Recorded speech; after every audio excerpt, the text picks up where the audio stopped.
ఢిల్లీ విశ్వవిద్యాలయం పెట్టుకున్న పిటిషన్పై గత ఫిబ్రవరిలో విచారణ పూర్తయింది. గత ఫిబ్రవరి 27న ఢిల్లీ హైకోర్టు న్యాయమూర్తి సచిన్ దత్తా తీర్పు వెల్లడించడం వాయిదా వేశారు. సోమవారం మోదీ సర్టిఫికేట్ ఎవరికీ చూపించిన అవసరం లేదని అపూర్వమైన తీర్పు చెప్పారు. వీరజ్ అనే వ్యక్తి 2016 డిసెంబర్ 21న మోదీ సర్టిఫికేట్ చూడడానికి అనుమతించాలని కేంద్ర సమాచార కమిషన్కు పిటిషన్ పెట్టుకున్నారు.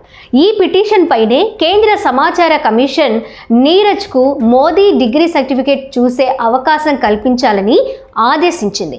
ఉత్తర్వును సవాల్ చేస్తూ ఢిల్లీ విశ్వవిద్యాలయం కోర్టుకెక్కింది. ఢిల్లీ విశ్వవిద్యాలయం నుంచి 1978లో తాను BA పూర్తి చేశానని మోదీ చెప్పుకుంటున్నారు.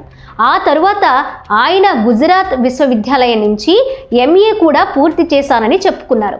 కేంద్ర మంత్రిగా పనిచేసిన అరుణ్ జైట్లీ సజీవుడిగా ఉన్నప్పుడే అమిత్ షాతో కలిసి మోదీ BA, MA డిగ్రీల సర్టిఫికేట్లు విలేకరులకు ప్రదర్శించారు.